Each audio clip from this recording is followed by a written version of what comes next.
I'm Bea. And I'm Sam. And we're two best friends who like to talk shit about smut, wingspan, and sometimes books. Join us every week for a new episode.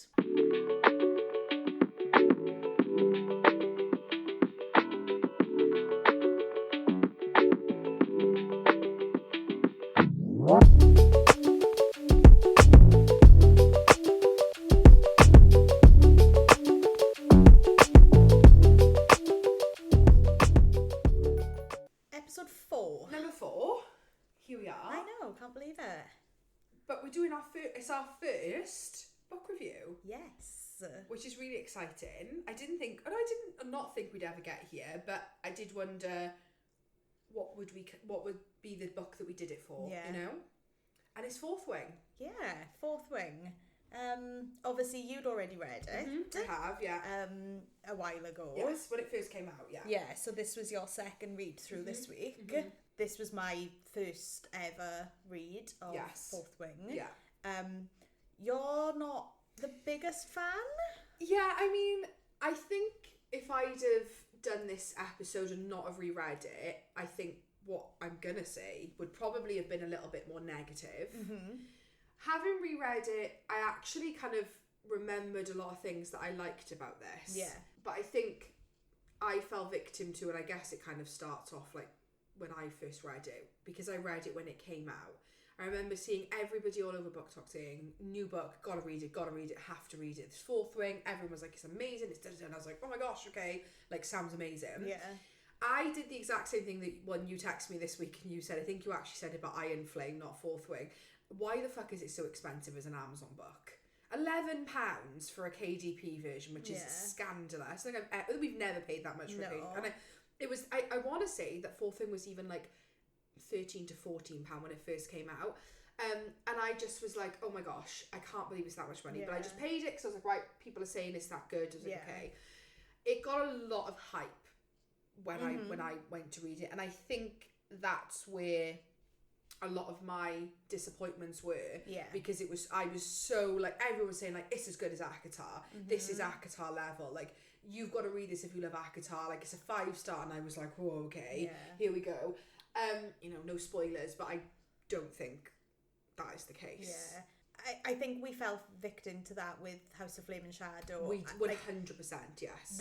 The hype around Instagram and BookTok, and like everyone was just like waiting on tenterhooks for it, and then it sort of fell short. And like, was that a fault of the book or was it a fault of the hype? 100%. I'm unsure. Yeah. Obviously, I enjoyed Fouth Wing, but I've read it way after the hype has died down, so maybe I'm seeing it in a different light. Maybe, I don't know. Spoiler warnings for the whole of Fouth Wing. Yeah, like, but not Iron Flame yet, because you've not read it. We'll do that as a separate episode for Iron Flame. So yeah, just spoiler warnings for all of Fouth Wing. Obviously, like, if you're listening to this podcast, you've read Fouth Wing, so I'm not going to go through like the ins and outs. This is what it's about. Chapter 1. But obviously we're in Basgiath War College. Just so interesting that you say it like that, because I say Basgiath. So I did a mixture of reading the book and listening to audio book. So my pronunciations are from the audio book. So she says Basgiath War College. There's again, I should have got her handle. There's a very popular TikToker who I think is Irish, because a lot of the language that Rebecca Yarros uses is Irish, Celtic. And I think a lot of it, she has told people, this is how you say it, and then this TikTok is like, that's not how you say it. Okay. But Basgiath. Yeah. Potato. So we're in Basgiath War College. There's 4 quadrants, the Riders, the Infantry, the Scribes, the Healers. Yes. And we're following Violet Sorrengail, who is the general of the War College's daughter, the youngest child, who's trained all her life to be a scribe, and then her mother says, her father dies, and her father was the scribe, and her mother says 6 months before conscription, no, you're going into the Riders. And like, obviously she's not trained. They talk about her being frail. So what is your take on her mother saying, you're not being a scribe, you're being a rider?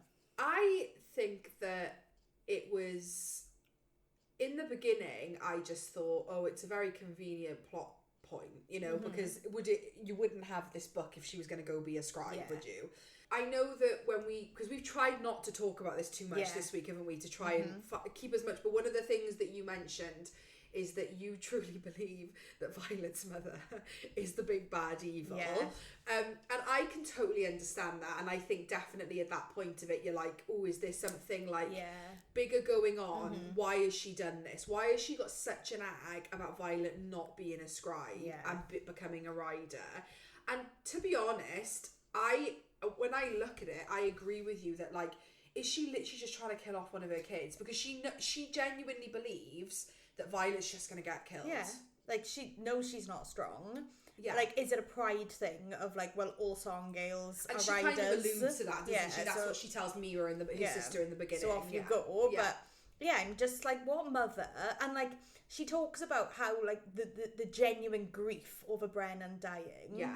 Like, she talks about her mother's grief. Like, and that seems genuine. Oh, yeah. So I'm like, so if you grieved your son that hard, why are you now sending your daughter to the same death? Fate. Yeah, like, I agree. Like, really? But, okay. But anyway, she makes it across the parapet and she is conscripted as a rider, as a first year rider. Yeah, and the parapet, again, I just wanted to stop there because I wanted to discuss how you envisaged it. When I first read this, I couldn't wrap my head around what it was. I couldn't, like, I'm like, is it a tightrope? Is it a bridge? But if it's a bridge, it can't be that bad. And like a gymnastic beam, almost like a stone, like very thin beam in my head, I suppose. And I think, so again, this is like, kind of not trying to jump ahead, but one of the big things that I think I felt the first time, and I definitely felt it the second time, is Rebecca Yarros isn't the best world builder. No. I don't think the world building in this is bad. Yeah. But I don't, so I get a bit of context for this, and I don't know if you know this, but Rebecca Yarros is not a fantasy writer. Okay. So she is traditionally, I think she writes, because she's from a military family. Her husband's in the US Army. That's like her life. I think she's moved around a lot, and that's the life that she lives. So a lot of her writing, or almost all of her writing, I think up until this date, are all like military books and like military romances. Yeah. So this is her first ever dip into the fantasy romance world, which I think, great that she's done that, right? Like, yeah, anybody can do it. Like, nice. But I think that's what maybe the world building lacks, is that, like, she isn't a fantasy writer. Does that make sense? Yeah. Like, I don't want to sound like bitchy and be like, oh, she can't write fantasy, because she obviously writes a good book. But I think that's where a lot of these issues I had with, like, how I envisage the parapet is just because I think she's not that, like, kind of writer. Yeah, you know? because obviously, like, when I read it, I envisaged it as really, really, really thin, like really small. But then later in the book, like way, way later in the book, they talk about Xaden sitting on the parapet. So I'm like, well, it can't be that skinny because if he's sitting on it, like, So I do agree. It's she makes it hard to envisage something. Yeah. But then at other times, I feel like the way she builds things is actually really well done. You know, but. That's because I've seen a lot of funny videos of people taking the piss out of the parapet and like how I envisaged it, and some people just see it as like someone did a really funny video and it was like how I envisaged the parapet and it's just the San Diego Bridge, which is really funny. Sorry, so she crosses the parapet, makes it into kind of into the inner part of Basgiath because she already lives in the War College. Yeah, so she's in like the Riders Quadrant. Riders Quadrant of War College, correct? In the Rotunda, is that what they call it? I think so, yeah. So she makes friends with Rhiannon. She gives her one of her shoes. Yeah, I love that because straight off the bat, I'm like, okay, she's girl's girl. Yeah, and looking out for the girls. Yeah, she doesn't want to see somebody like fall to their death. Yeah. So I'm like, okay, get behind that. And then straight away when she crosses, we meet Dane. Atos. Yes. Her childhood friend, who she's not seen because kind of one of the rules, I guess, of the Riders Quadrant is you don't get to like see your family. When you go there, you're in and you're in. I think maybe it's mentioned from second year on they can have like communication via letter missives.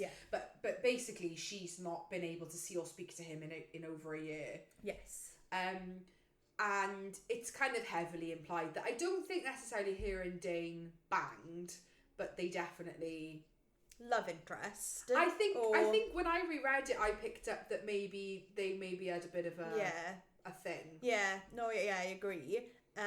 She definitely at this point has the hots for him. Absolutely. And so did I. Yeah, so same. do I. Like, Same. honestly. I was like, yeah, okay, like I can get behind this. You're older in a dragon college, yes, please. And like he's the squad leader, like. Yeah.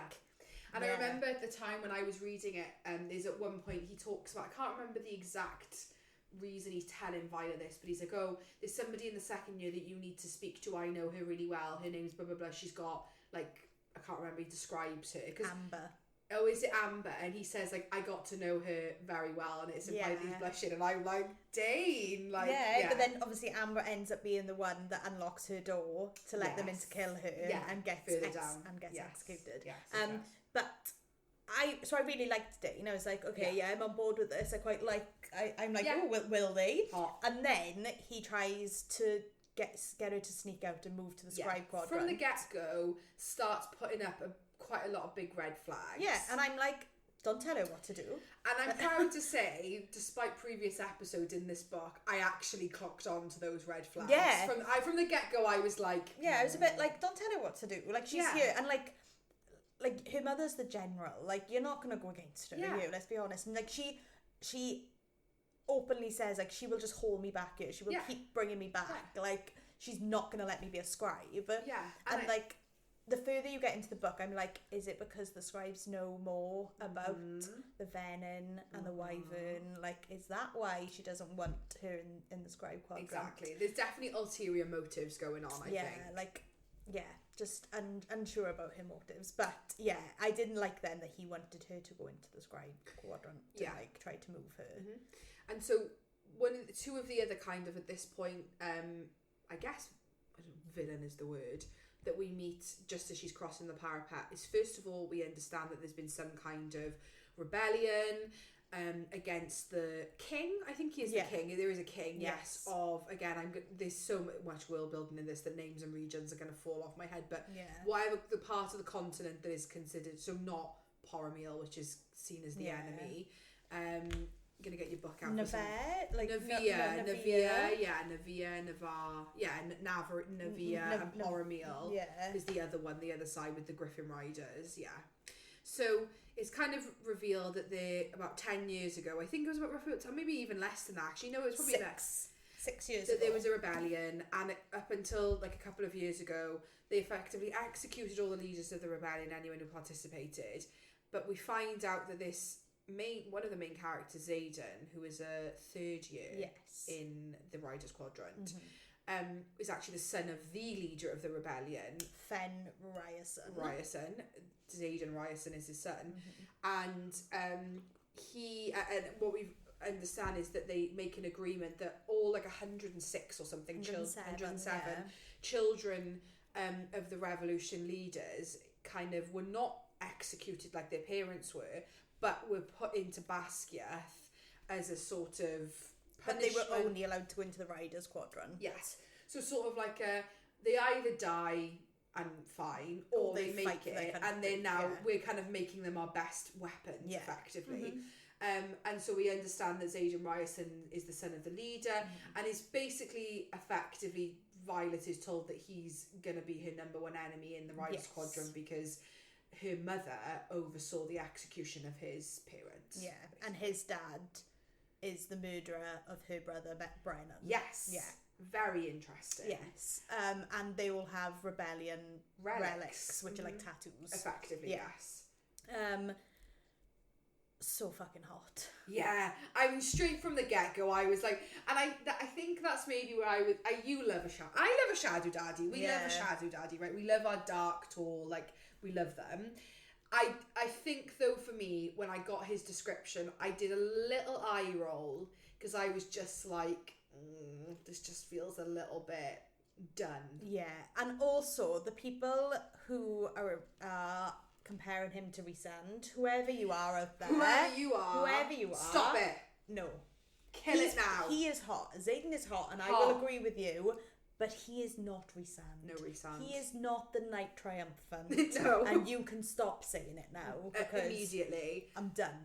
I won't have, like, a 20-something-year-old, like, university student, effectively, who is a bit saucy and got a couple of tattoos, being compared to a 500-year-old Fey warrior I won't have it. A High Lord, no.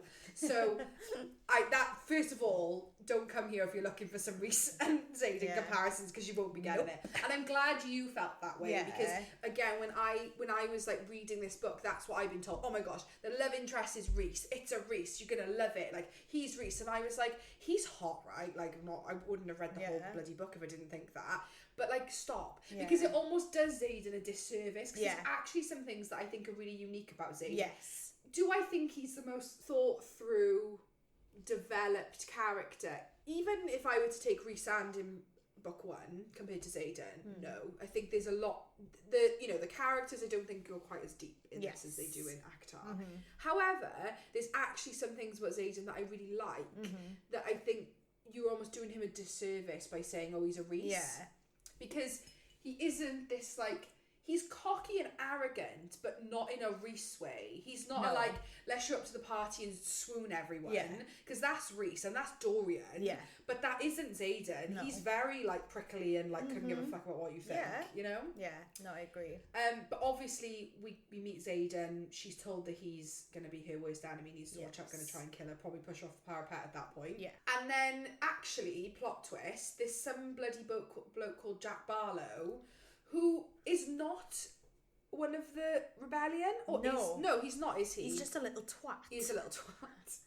Just decides, because of her name, she's like General Sorrengail, because obviously all the children, interestingly, have the mother's surname, not whatever her father's surname was. So they all know that her mum is like the principal of the college, effectively. So they just want to kill her. Yeah, she's got a target on her back, basically, 100%. From her mother's name. And so Jack Barlow, this guy, in reality, is just trying to kill her the whole time she's crossing the parapet. Luckily, like literally fucking chasing her across it, basically. And does kill somebody else on his way. Throws them off. I was like, what a little bastard. On his way to go get her. So, and I think for me, I don't know, we could talk about it now, I guess. Talk about whenever. We're not trying to do it too chronologically.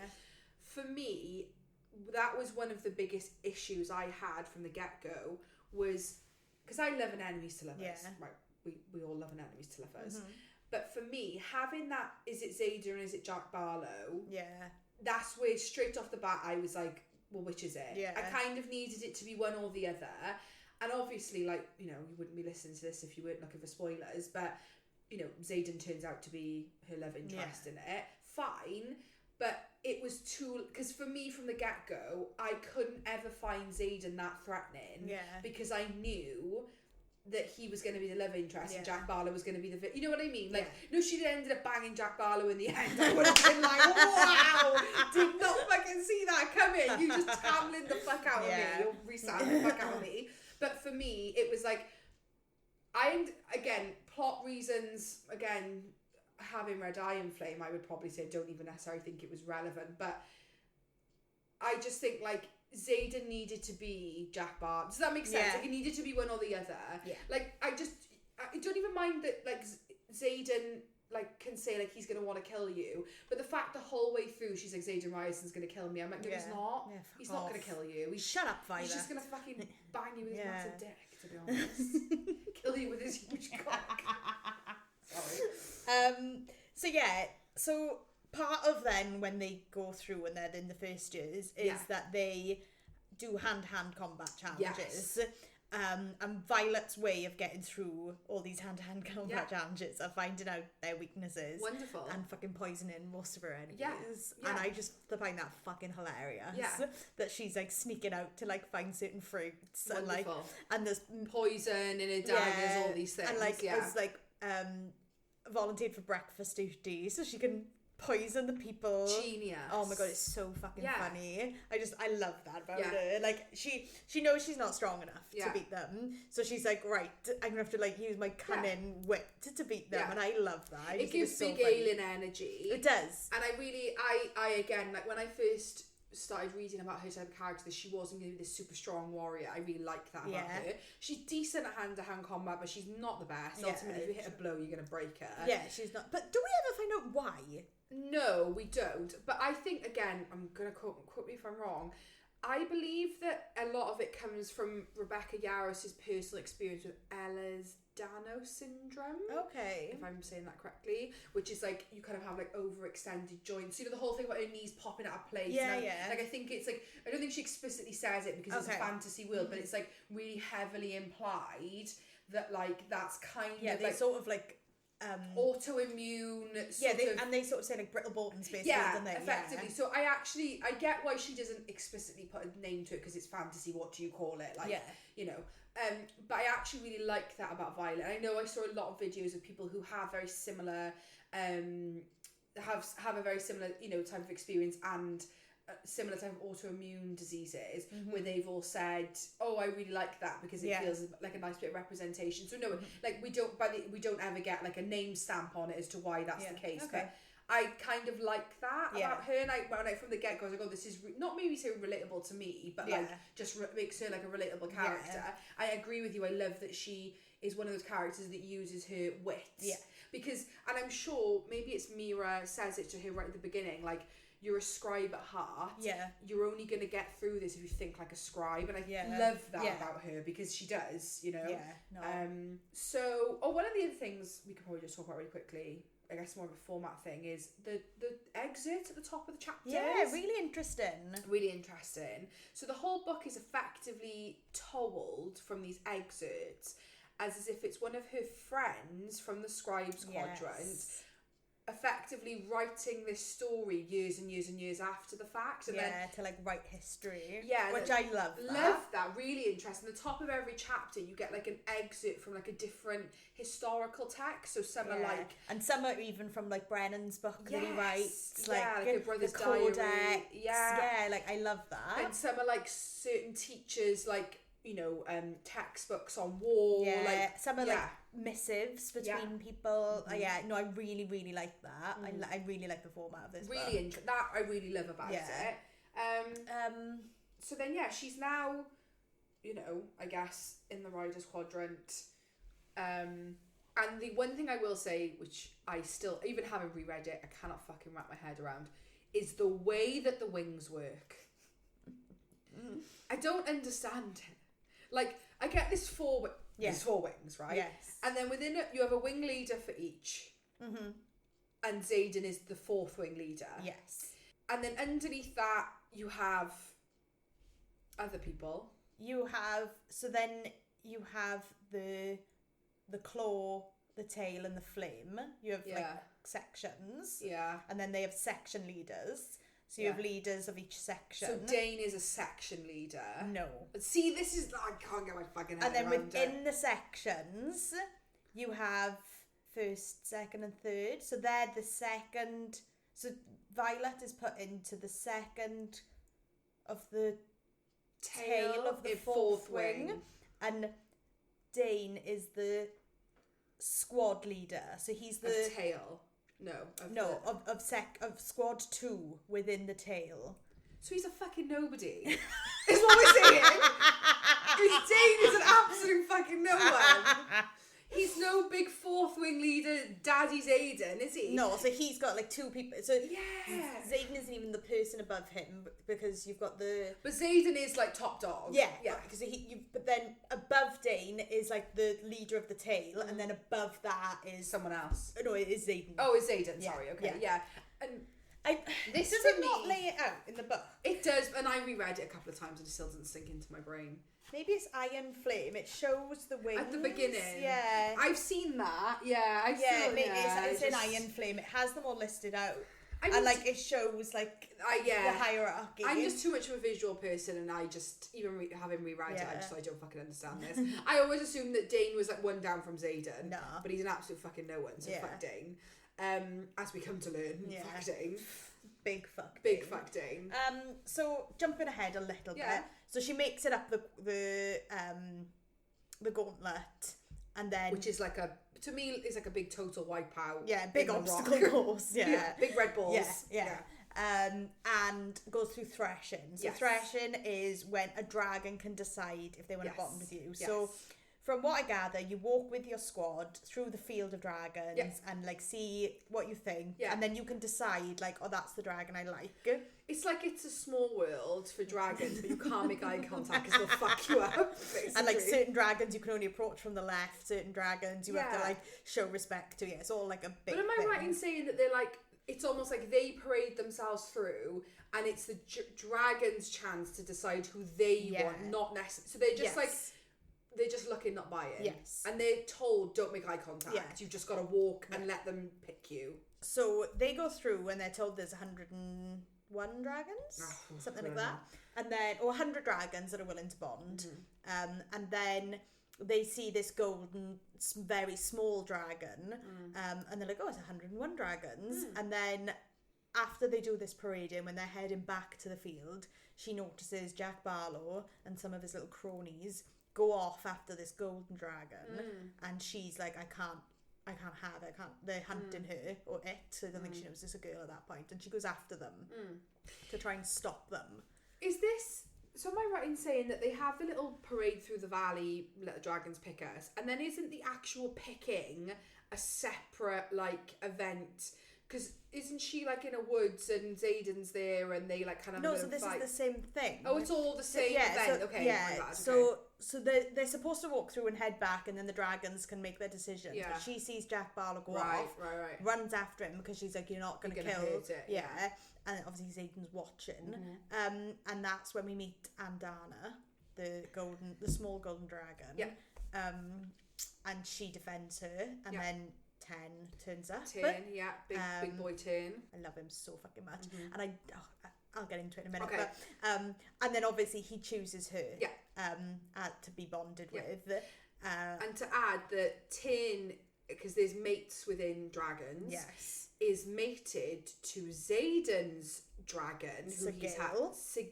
I say Seagull, but maybe the audiobook says Seagull. Seagull, okay. Which obviously he's been bonded to her for 3 years because he's in his final year. So bit of a little interesting plot twist. She is now bonded to the dragon of Xaden's dragon's mate. So they're all so sort of like Xaden and her dragon are banging. Xaden and Violet are banging. Yes, incestuous. Plot twist. Yeah. So when a dragon is bonded to, you can speak mind to mind. Yes. So Tern talks into her mind and she fucking shuts herself, and then she realizes, and he says like, you've got to go and tell them. Yeah. Like, and they record it. So she's recording it, and you can only record it if you know their full name. So she gives Tern's full name, and they're recording it, and then Andana talks into her mind. I forgot this bit. And says her full name. So she's like looking around like, what the fuck? And then she says, Andana, and then all fucking hell breaks loose. Because she's bonded to two dragons. And everyone's like, it's not loud. And ultimately, the thing I love about this book that just makes me laugh is like, the dragans have the final fucking say anyway. So all we fucking want. All the dragons fly off for a meeting. Yeah. I fucking love that. Yeah. We'll just have a little chat. Yeah. You're gonna wait for us. They're all stood in a fucking field. They're all arguing, and the dragons are like, right, we're off. We're gonna settle this. And they go and have a meeting about it anyway. And I just thought that was so fucking funny. So funny. That they come back and they're like the bonding stand. It's like, fine. She's got 2. We'll allow it. But Andana can't fly. No, she's a baby. Yeah. Little baby. Yeah. She can't keep up with them. So it's a bit of a... you feel like, oh, well, it's a bit of a nothing. A 0.5, like bonus. Yeah, bonus baby. So, so you kind of just like, almost like disregard her. Yeah, to a point, yeah.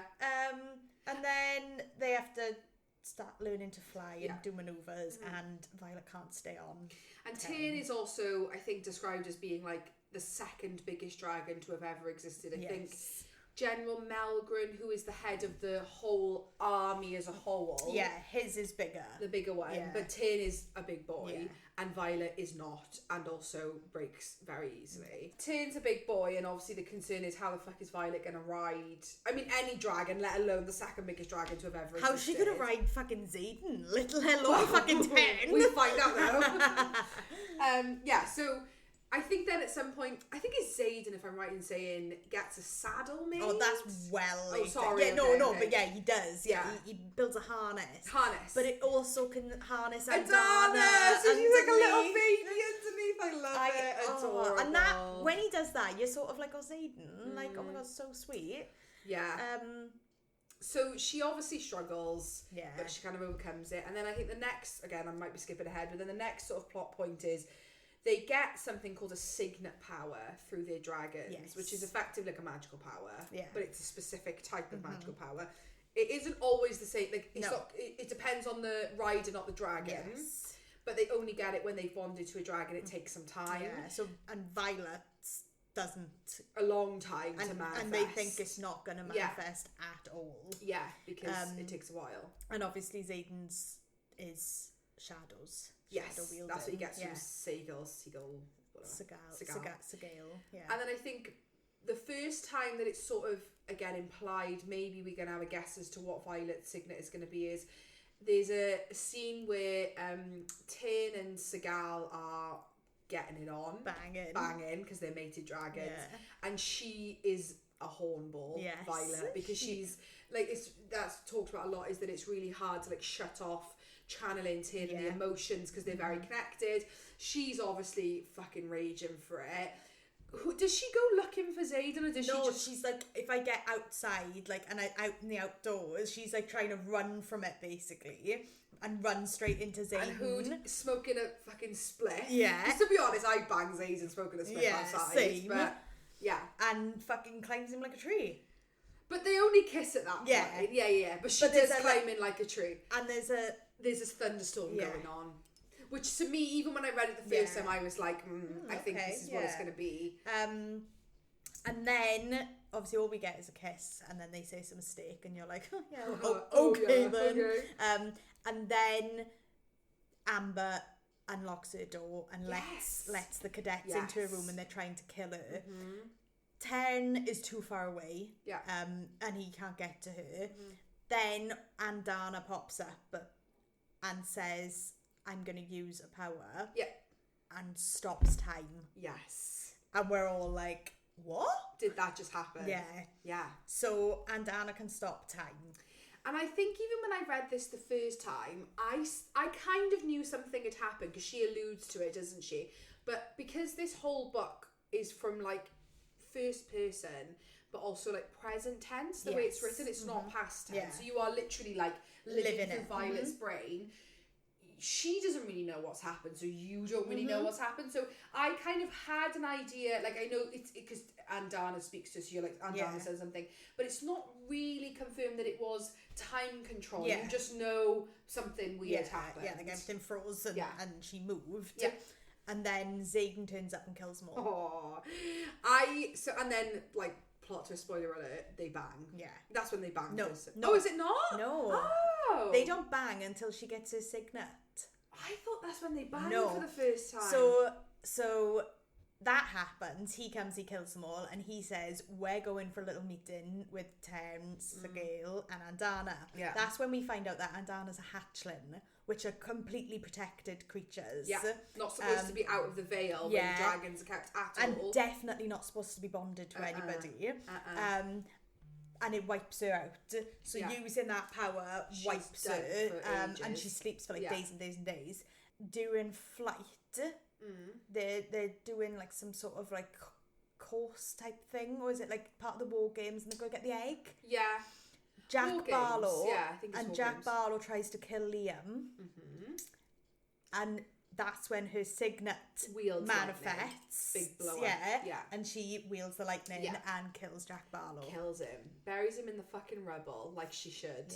Fuck you, Jack Barlow, you little twat. And you've mentioned him, so another character that's sort of brought in. Again, I'm trying to remember exactly why, but the character of Liam. So he's Xaden's foster brother. And Xaden, after the attack in her bedroom where the cadets break in and try and kill her, Liam's sort of like posted to her as like a shadow. Protection. Because also effectively another like I guess like law technicality is if the dragon dies, the rider dies. But if the rider dies, the dragon can find another rider. If it wants to, but sometimes like the anguish is too much. But they don't die. No. But if the dragon dies, you're dead. You're not living after it. So a lot of like I guess the force proximity with Xaden and Violet is because they're dragons and mates. They have a mutual interest in keeping each other alive. So that's one of the reasons why he obviously further down the line we understand because he has the hots for her. But at the time, it's just seen as he really needs her to not die because it's because Tyrn is Seigel's mate. Yeah. So that's why he posts Liam to her room. So after she comes back and she's killed Jack Barlow, obviously she's throwing her guts up because she can't believe she's just killed somebody and she's feeling a lot of guilt. And she goes back to her room, and this is when we find out that Xaden can mind speak to her as well through the dragons. Yes. They've all got this bond, and she can't figure out how to do it back at this point. But he goes to her room because he can feel her anguish and her guilt, and they end up banging. And she's wielding lightning as she's banging. There's a whole fucking thunderstorm going on outside. Yeah. She's taking trees down. Yeah. She sets fire to her curtains. Yeah. They break her armoire. Like, everything's fucking... Xaden has to use his shadows to try and, like, keep it under control because she's just blows the window out. Yeah. Like, fan-fucking-tastic. But then he also explodes, like, her target thing. Yeah. Because he's losing his head with his shadows. But, yeah, it's a really... When I finished this, I was disappointed by the spice because I was expecting it to be a bit hotter. But actually, on the reread, I enjoyed it a lot more. Yeah. Oh, it's not a lot. What do we get? Like a kiss and 2 bang scenes, I think, pretty much. But actually, when I reread, that's the first time they actually do a scene. It's actually way more enjoyable than at the time. I think, because I was like expecting so much. I was like, but having reread it, actually, I was like, that's pretty hot. And I forgot that like she sets fire to the curtains. Like that was very and, like fun. A full like thunderstorm going on outside. Like they're never going to be able to hide. And I think it's also a point is like he's really reluctant. Not that he doesn't want to do it with her and he's not attracted to her, but he's really reluctant because I think realistically he knows that if he gets involved with her he's falling hard and deep and deep he does fall inside her. So I think that's another kind of like and that's also another thing I really like about Violet as a character is she's very open and she's not like she doesn't play it cool. No, she's like I think you're hot as fuck and I want to bang you, and I actually think that's really funny. I really like that about her. I actually really like that, and I think particularly in that first, like not just because it's the first sex scene, but I really love that because he really doesn't want to stay the night, and she's like, I really like how that's exactly how anybody would be if you were having sex with Xaden Riorson for the first time. You'd be like, don't leave me. I think you're hot as fuck. Let me chain you to this bed, literally. So I really like that, and I think the other thing is it's like really heavily told that like the survival rate of being in the Riders Quadrant is very low. Don't form relationships because you're probably going to die. That's again another one of his big like things is that he and at that point I think it's at that point where so the other thing that they get when they bond with their riders and they get their signet is they effectively get a tattoo which is called not a relic, but is it just called like this signet marking or something? So she effectively gets a big fucking dragon on her back. Two dragons tattooed on her back. She gets Tern and Dana. And Xaden has a very similar one for Seigal. And I think it's just after they do it for the first time, he sits up with no top on and she realises he has all these tiny little scars on his back and she says, what are they? And he goes, it's 106 to be precise.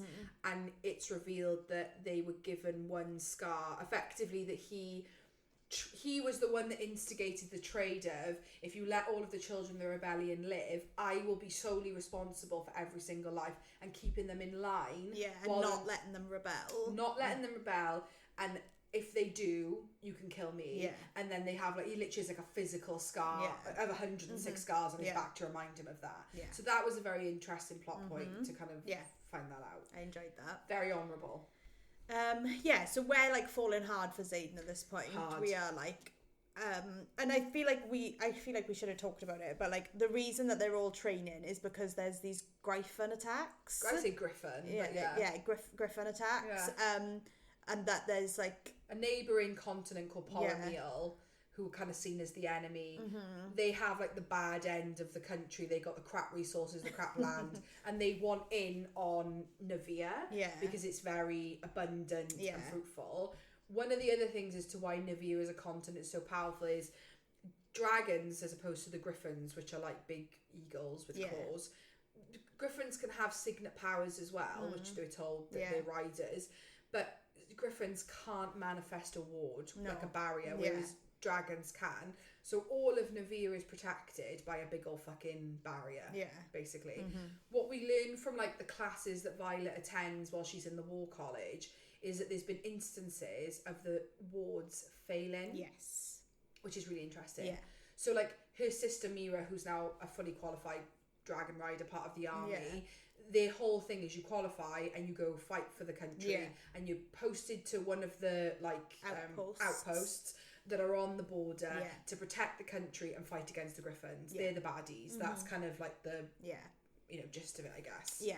I suppose fast forward to the end of the war games when they are given their assignments. And war games is just like a big battle. A big fake battle for them to like fight and get an egg. No, sorry, not that one. Like I'm further on again now. That was the one with where she killed Jack Barlow. Yeah. Oh, you're talking at the very end. The last war games. Xaden gets very specific instructions to go to somewhere outside of the wards. Yeah. Which isn't common during war games. And he picks Violet to go with him. And Xaden says, "I'll miss you, Violet," as if like she isn't coming back. Yeah. Then obviously it's an ambush, basically. Yeah. Dane's dad is. I think we didn't mention this in the beginning, but Dane's dad is also in the military, and that's how him and Violet are family friends. Yeah. And his dad was overseeing the war games and gave out the assignments. Yeah. So sent Xaden to Athbine. Athbine, yeah. And it's an ambush. Yeah. But during this travel into Athbine, we realise that Xaden and the rebels are in cahoots with the Griffin Riders. Yeah. And that they're supplying them with weapons. Yeah. So she feels like completely betrayed. She can't believe it. Yeah. And my issue here is obviously they get to Athbine. She realises that the folklore that her dad used to tell her was real, and he was trying to tell her that it was real. There's these magical beings called Venom who can create wyvern, and they're really hard to kill. Yeah. So basically, Xaden says like, "Will you fight with us?" And she's like, "Yeah." And I was a bit like, you've got no context here. You've got no background. You've just found out that like the people that are supposed to be your enemies, he's in bed with and like giving weapons to. And he just is like, "Are you going to fight?" And she's like, "Yeah." Go on then. I'm like, I was a bit disappointed there because I was like, there's no resistance from her. There's no like, I need more information on this. She's just like, "Yeah, okay." And I think like in such a big book, she could have like built that up, like give her a bit more.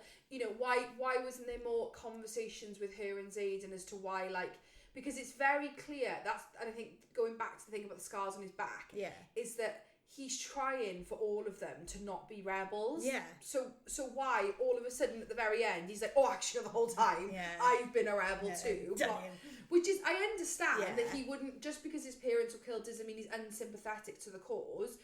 But why wasn't it more sort of implied all the way through? And then why wasn't there more conversation between Violet and Xaden where you can see her mind bend in that way? Because I agree with you, just get to the end and you've gone through like hundreds and hundreds of pages and she's like, "Oh, go on in." She's the daughter of his biggest enemy. Yeah.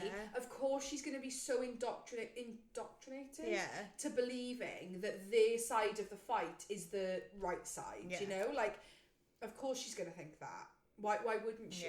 You know, like Xaden's dad killed her brother. You know, there's bad on both sides here. Isn't as cut and dry as I'm a rebel and I'm not. You know, so I agree with you. And that was one of my biggest. Like, I think for me in this whole book is there's a lot of good, but ultimately, you can tell. I think this is where she isn't a fantasy writer because these big kind of like you've got to be beefy when you write fantasy. You've got to really like keep the lore going, like keep the canon, like really build it, and that's where I felt it got a little like, ooh, you know. Yeah, I was just like, you haven't asked many questions. Like you haven't like at the big blazing row. You're just like, go on then, I'll fight. And I was just like, I was so like, what the fuck? Yeah. Like, oh, I don't know. So then they get to Athbine and they realise the outpost has been deserted. Yeah. It's been cleared. There's nobody there. And well, there's a missive there for Xaden, and it basically says, either fly back to your squad and let this city burn, or defend the city and you're a traitor. Yeah. So they defend the city against the venin and the wyvern. And am I right in saying when you say this, the outpost is empty, as in like the army outpost, but the city is very much there's villagers, there's families, there. Children. And sorry to kind of like go back because I'm just trying to remember in my brain. War games. This obviously wasn't supposed to be the point. No. It was never supposed to be real life. No, it was always supposed to be pretend. Fake battles, like fake battles. Like, oh, you're going to go out to defend like a town, but it's not going to be real enemy. It's just going to be and they're all inside the wards. Yes. Yeah. But they actually get thrown in the deep end. And there's this enemy that she's been told up until now is just a fairy tale of a fucking venin. Yeah. So there's only one of them. One venin. No, multiple. At that point, there's only one. Yes, like, in the beginning, they almost get fucked over. Yeah. And then we learn, like you said, it's an ambush and they get absolutely fucking wrecked, basically. So, during this venin attack, Liam's dragon gets killed. Yeah. Which means Liam's dying. And Violet makes 10 fly her down. Yeah. To see him before he dies. And I wrote down one of the quotes. Yeah. And she's holding Liam while he dies, and she says, "Thank you, Liam. Thank you for being my shadow. Thank you for being my friend." Yeah, it's really heartbreaking. Sad.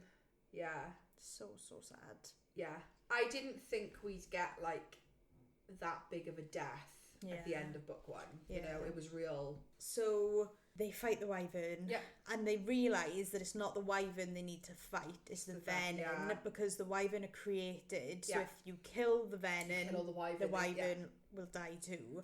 And there's a sage there. Yeah.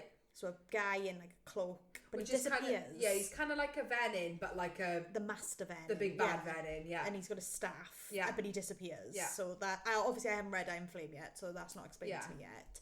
But just before they defeat them all, one of these venin stabs Violet with a poison-tipped blade. Yes. And she's dying, basically.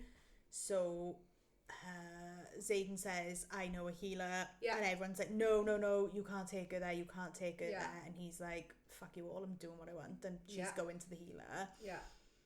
He takes her, she's healed. And then obviously the book finishes with her waking up. And it's her brother Brennan that has healed her. Dun, dun, dun. And is alive. And Xaden's known he's been alive. Yeah. And hasn't told her. Yeah.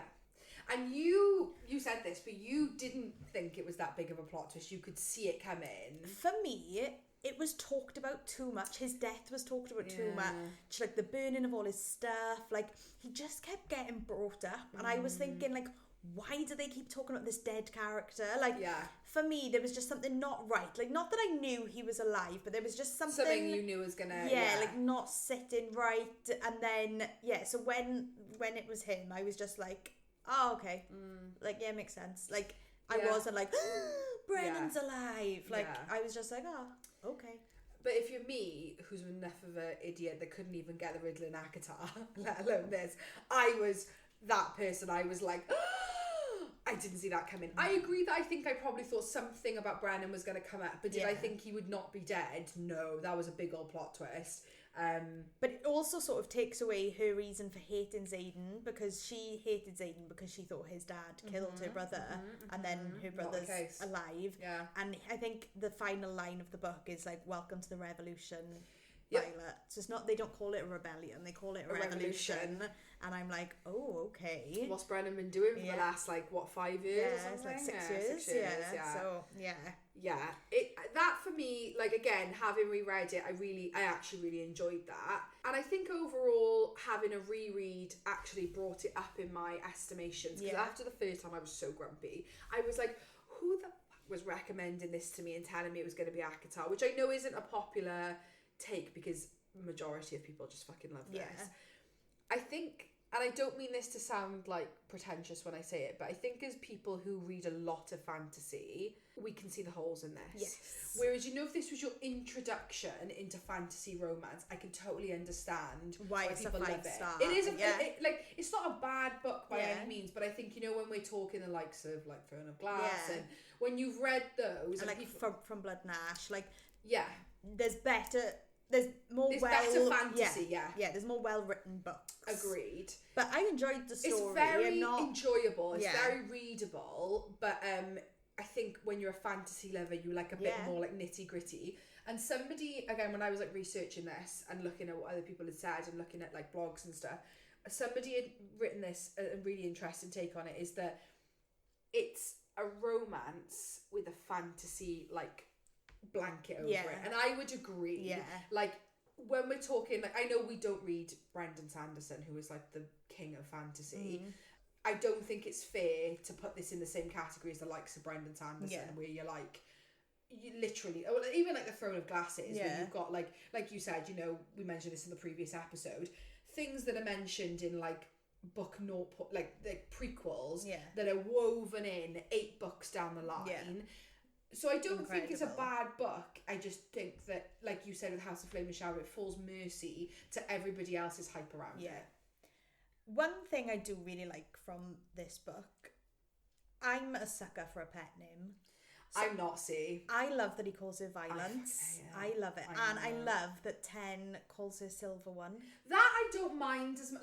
And he calls Andana Golden One. I'm not anti it. Like, I mean, like, come on, like, Feyre darling. Like, I fucking love it. But I think with certain books, it feels really, like, forced. And for me, Violence, like...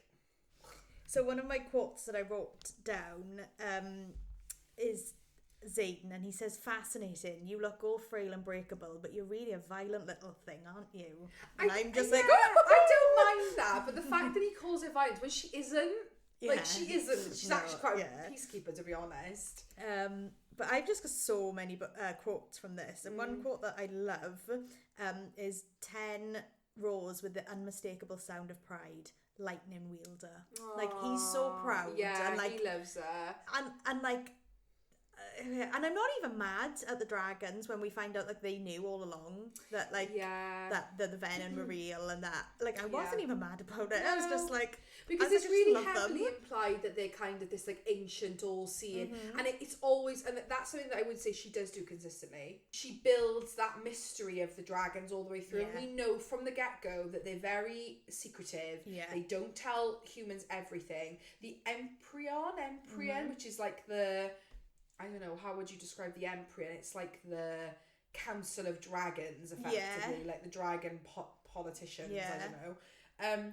It's really heavily, and like you don't go into the Vale where the dragons are, it's very secretive. So actually that as a plot point didn't fall. They're the final, like say, what they say goes. We ain't listening to humans, like love that. If Violet wants 2 fucking dragons, she's having 2 dragons. Yeah, so that part of it didn't fall short for me because that was explained. But like, I think I do agree with you when going back to what you said about how like she just changes her mind there and then. Yeah. Okay, I'll just be a rebel now. Yeah. I was just like, cool, okay. Another quote that I really liked. So this is when like after they've bonded and they're flying back to the flight field, and she keeps asking him like, why have you chosen me? I don't understand. Like she doesn't get it.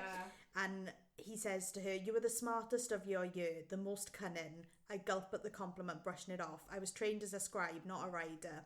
You defended the smallest with ferocity, and strength of courage is more important than physical strength, since you apparently need to know before we land. Yeah. And I just love that he just sees her for what she is. Yeah. And he's still like, I'm the biggest, baddest fucking dragon, and I'm picking this small little girl, I don't care.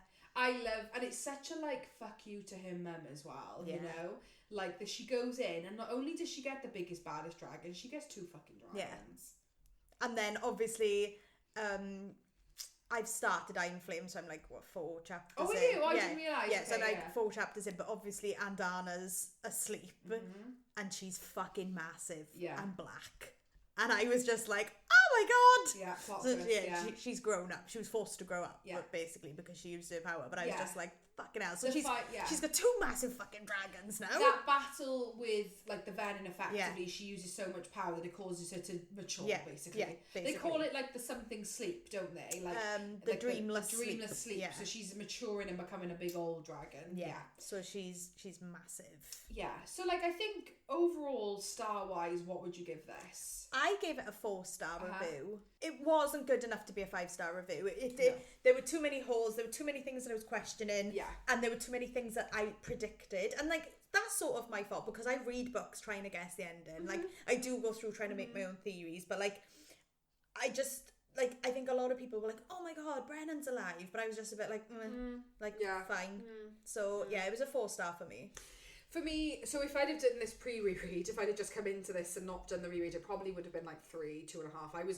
I was so angry at I just was like really let down by it. But actually now having reread it, it's redeemed itself a bit. So it's 3.5 for me. Okay. I know I feel like I always rate books like 3.5. I'm such a 3.5. Like everyone was like 3.5. But yeah, like wasn't terrible by no means. An enjoyable, fun read. But whoever the person's blog I read earlier that said this, that it's really a romance with a fantasy blanket. I just think it falls mercy to everybody making out that like Rebecca Yarros is the next Brendan Sanderson. And like, no, absolutely not. No way. The one thing I will say is when he finally admits that he loves her, I love how much he loves her. Does he say he loves her in this book? I couldn't remember. Because I know, so the second bang-in, it was something we didn't mention, or, needs to be made. The second time they shag is like, they're having a party for like celebrating the end of like term effectively, or like war games. No, they're having a party to celebrate the end of the rebellion, and he doesn't go. And he sat out on the while he's on the parapet. Yeah, and then she walks out to him, and like she basically says like, you're either all in or you're all out, and he says, I'm all in. Yeah. But and they bang, basically. Yeah. But one of the quotes I wrote down is him saying to Violet, I would rather lose this entire war than live without you. And if that means I have to prove myself over and over, then I'll do it. You gave me your heart and I'm keeping it. Aww. And I'm like... I didn't realise they fell that hard. I didn't realise he said that in the first book, but yeah. And just one quote from Violet. And when others are quick to stand in front of me, Xaden always stands at my side, trusting me to hold my own. And that's a really big thing about the whole like Dane and Xaden, like blah blah blah. Because Dane is, his whole thing is that all he's doing is just like, she's too weak to protect her, whereas Xaden's like, no, you can fucking hold your own. Like, I'll be here to help you. And like, he knows like she's got a big fucking bad dragon behind her, so she'll like, be fine. Yeah, she's okay. Yeah. Would we recommend this to other people who are looking to get into the fantasy romance genre? Yes, absolutely. Obviously, it was on my list that I made you that you should read at some point, but it wasn't one of the ones that I was like, you need to read this now. We're going to do Iron Flame, maybe not necessarily the next episode, but like we will do Iron Flame once I've read it. Once you read it. What are your right now predictions for Iron Flame? Oh, that's a really good question. So I kind of want General Sorrengail not to know about the venom and the wyvern. I don't think that's going to happen. I do think she's the big bad bitch. I think she knows everything that's going on. I do think she's master manipulator. But like, I kind of want her not to know and to like fight alongside her children and like be reunited with Brennan. But I don't think that's going to happen. I think she knows, and she's just trying to protect Navarre, and she doesn't fucking give a shit about anybody else. Oh god, I don't know. I don't know what my predictions are. Okay. I think... I don't know, because obviously I'm like 4 chapters in, like, so, and I know that they're going to go back to Basgiath. I know that they're not going to stay with the rebellion, that they're going to go back to school, basically. So, I don't know. No other predictions? No, I'm like, I do not know where this is going to go. Okay. No predictions of like what you think is going to happen with Brad? Like, you don't know where... No. Oh god, I feel on the spot. No, just no, you're normally really good. I just feel like you're always really good at like... you pick up on things really well, whereas I'm just like, you know the sound that's like, got me spinning like a bat. That's me. Like, in my head there's nothing. I'm just like, like reading along. I wrote down a quote because it just made me laugh, and I thought like, this is where we can all like relate. Well, me and you can relate to Violet. It says, my breath catches and my body warms, the traitorous bitch. You are not attracted to toxic men, I remind myself, and yet here I am, getting all attracted. Yes, we are. Yeah. Yes, we are. And I'm like, me. I feel seen. Yeah, it just made me laugh. That like, that is something I really like about the book. A lot of people don't like it, but I really like the way it's written. I like that it's like inside Violet's head, and you get like a lot of her kind of like funny internal monologues are always in italics, you know, so like italicizes her like little quips, and I really like that. Yeah, and I quite like the mind speaking and all of that. And a funny part that happens is once she realizes she's a lightning wielder, one of the professors like takes her off to a mountain range to try and practice, And Xaden's like, where are you? And she's like, I'm practicing with Professor Carr. And she's like, but I can't bring it to the surface. Yeah. And he's like, oh, I'll remind you of last night. And he starts sending her images of them, but from his point of view. So she's seeing herself get banged by him.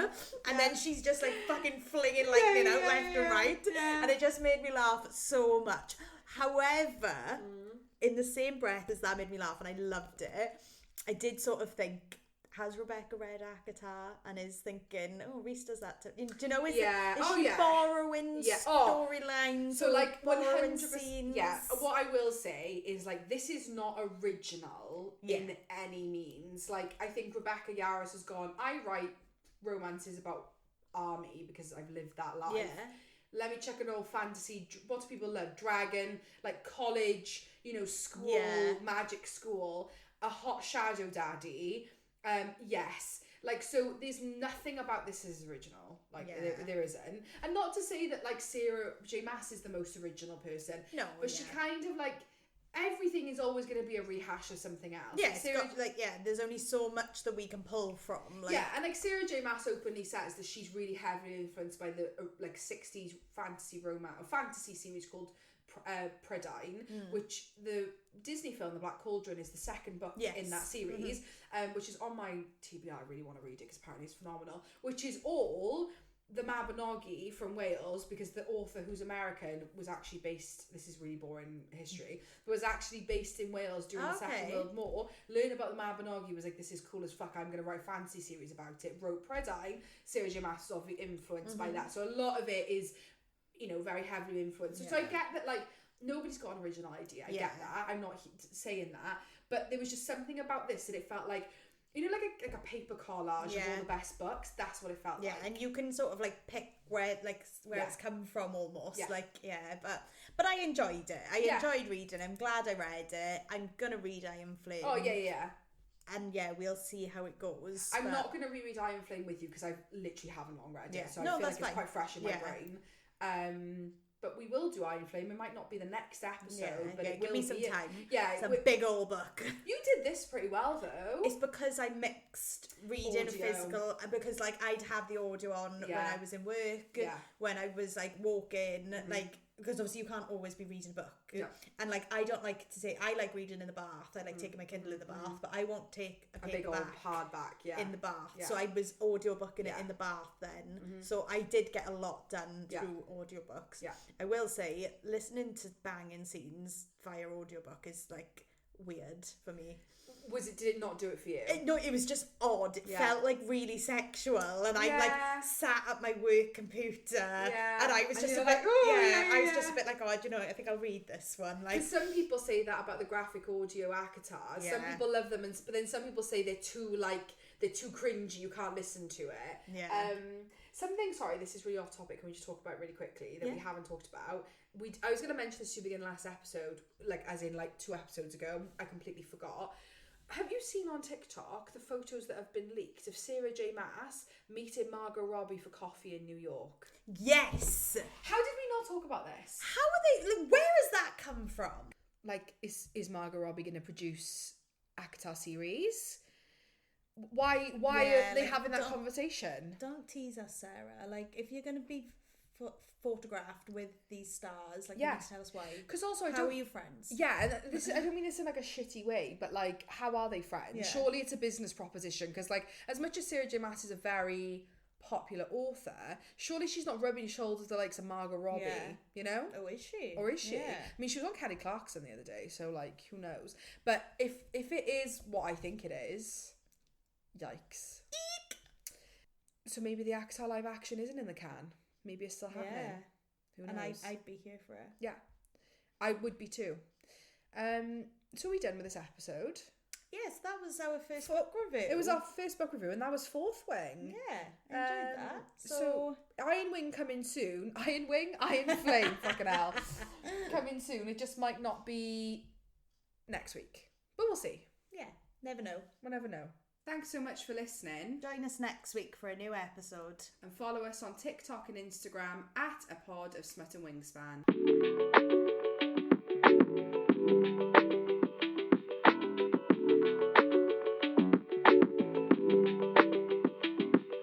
Bye.